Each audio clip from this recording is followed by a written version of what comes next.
La la la. Hey, you on the other side of this technology. How's it going? I'm trying to find the strength to get up. You know, when you like cozy under the blanket, but you know it's getting late and you have to go and get ready for bed, but the bed is just like sucking you in. You know that feeling, right? So how do you do? How do you do? I mean, in my case, I can easily go to bed with my contacts on, but I'm not gonna do that.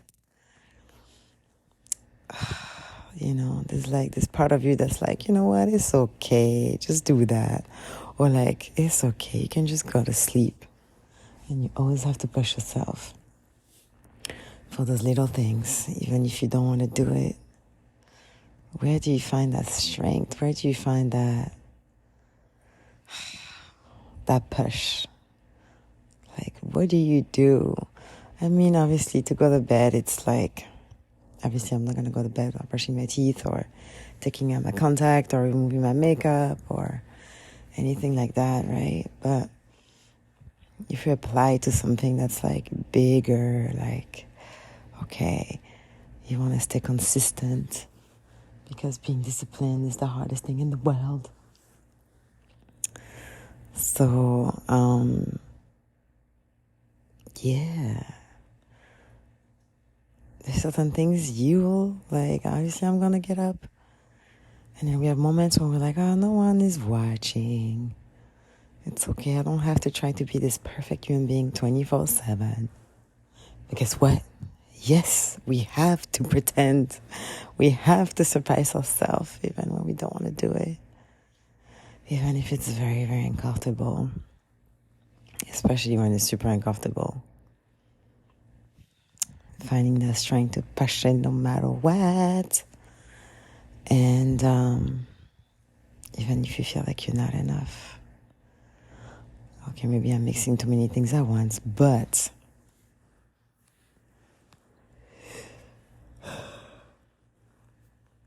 sorry, I find it so simple and so hard at the same time. This is discipline stuff, you know? And then even if I translate like the word discipline in my head, it's like trying to be perfect. But that's not really what it is. I don't like the way it sounds in my head right now, but I think it's like maybe my ego trying to protect me, like, oh, you're trying to be perfect. It's okay. You can stay in your bed. No, I gotta get up and do things. And those are the little things that, you know, it's like, if you don't do it, you're going to regret it. And you're going to be like, you know what? I knew I should have done it. Why I didn't do it? So we need to apply it for the bigger things that we want to try in our lives. Even if we're super scared because we feel like we're not enough. And even if like maybe voices in your head is going to trying to convince your heart that it's not for you, you should not do it, and it's better to stay where you are. Like, you can stay in this warm bed and it's okay, tomorrow will be better. It's okay, just think of you in the now. But let me remind you that the first thought is the right one. That intuition, that little spark thingy, that first split second you heard it. That's why I remember, I was going to say Michelle Robbins. Mel Robbins, with the 5-second rules, like you have 5 seconds to act on it. I know it's been 4 minutes that I'm thinking about it. No, I'm joking. I'm going to do it, but I'm thinking like, what if you're trying to start something tonight? What if you have an idea and you feel like it's so silly? But your first thought was like, you know what? Actually, it'll be great. That split second, you have to act on it.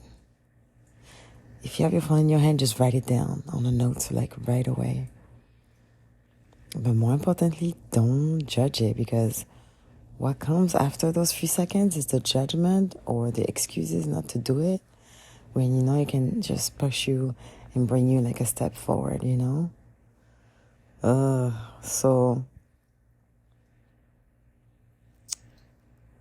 listen to that little split second higher self voice, if you want to call it like that. And if you don't want to act on it right at the second, hold it.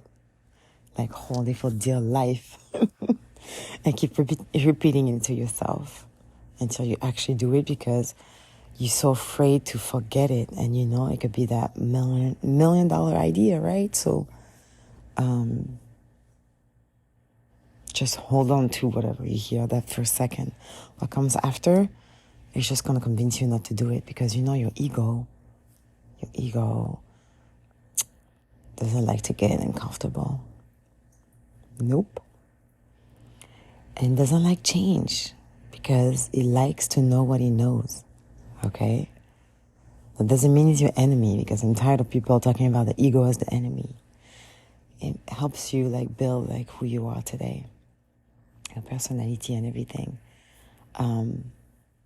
But it will do everything to protect you, because it does not like change. And in order to grow, you need to change and do something you never done before. If you want something that you never had before, you have to do something you never done before. So I'm thinking of things that I want to do that I never done before. I am doing a lot of exercise right now. You know, there's always that moment when it feels good to push in and work on yourself more, but at the same time to really like push yourself and kick your butt in the ass. Oh, I know that doesn't make any sense, but it sounds great in my head. I said that the other day, and Janet was like, it's not an expression. I don't care. I'm making expressions. I do whatever I want. I'm creating something that did not exist before. Maybe it's going to be expressions. And if it's silly, I don't care. But the thing that I know is that I feel like I'm finally going over that ramp or over that bump to being more aware of,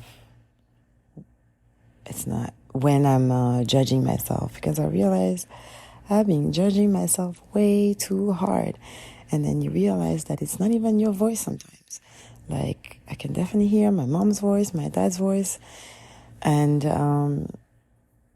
in a funny way or whatever, but it's just such a habit that I even notice sometimes that it's like I'm not doing myself a favor, because I'm already judging myself before you have a chance to judge myself. You know, if that makes sense. It's like sometimes like Jeanette, she's making a recipe, and I always tell her that we catch each other, like we caught each other like at a good time, so we become more aware of like our shit and like the stuff that we need to continue to change, right? And yeah, I think maybe she made a smoothie or something fruity, as you know. So, and she's like, you know what? Is making apple is missing. I don't have the apple. I don't have the this and that. Like, she was criticizing it before I get a chance to, and then now, I just stop her before she start. I said, I need to have my own experience. Thank you very much, because guess what? You influence the other person with your judgment, even though the person is gonna have their own judgment, because you already have like put a little thing to it, like you already put a little salt. I'm already not where my experience should have been, you know? So many times, like that example, like I stop herself, because I know she's about to say, something is missing, it's not good enough, blah, blah, blah. Meanwhile, I'm just like, oh my God, this is the most amazing juice I ever tasted in my life, you know? And I noticed that sometimes, many times, I used to do it for like everything. For like, okay, I'm about to share my music and I'm gonna say, well, I didn't master it because I don't have like mastering skills. I'm just more creative. Or, you know what, actually there's not enough bass, before you even listen to it. And I was doing that also like to Jeanette or someone else. Like adding like a little bit of critique, because if that's that thing, like when you just don't feel enough, there's always some areas, even if I'm sure people like are creating like masterpiece, when you just don't feel good enough. And I just want to say that whatever you're doing is enough, because you're doing it and you're taking actions. So, like, if you feel that spark, number one, make sure to act on it or hold that thought like for dear life. And then if you really cannot get there, you have to think of your why, just to give you a little bit of push, right? Like, my wise is my nephew, so I'm using it a lot. And even if sometimes I don't get to like the full action of doing it, like let's say I'm very tired and I want to get up in the morning, maybe to you it's not going to make sense, but to me it's going to be like, you know what, if I get up and I do enough yoga, then my day is going to be perfect, or it's going to be better than if I just don't do it. Those little steps, the little discipline steps, yeah. And I'm just like, yeah, it's my wise, my nephews. Because in my head, it's like, I see like the whole line of what I'm doing. Because I got up, because I did yoga, my mind is right. Now I can think straight. I can be more creative. I can be more organized. I can be this, and that. The ripple effect. So definitely, you have to come up with your whys on those hard days. That's definitely an amazing tool. And if your personality is to just get up and go, just get up and go and do it. And just know that it's scientifically proven that after 5 seconds, that thought is gone. And I keep thinking about like, oh my God, what could be on the other side? Just by continuing acting on like those positive thoughts. And on, I don't want to even say positive thoughts, just a thought. Like, I'm the one judging if it's positive or negative, but just that thought. Like, you have to come up with something to kick your ass every day, to do the things you don't want to do. And you are enough. And I have to write down every night that I'm enough in order for me to believe it and then like transform my subconscious mind. Because deep down somewhere you're like, I'm not enough. Where's it gonna go? What is it gonna do? But it's amazing to just be proud of yourself for the accomplishments and just actually pushing yourself when you really did not want to. And yeah. Let me know what is your thing when you really don't want to do it, but you're still doing it anyway because it's an exchange. You're growing, I'm growing, we're growing together. But I think it's important to find those little tools to help us, because nobody's perfect. Nobody's perfect. Perfection does not exist. And I love to listen to like podcasts of like, celebrities, because they're going through the same thing. The thing is, they're willing to act on it, just not sleeping on it. Because there's always so many areas that we can be better at. That doesn't mean that we're not enough, because you are enough. You are enough. I love you. Bye.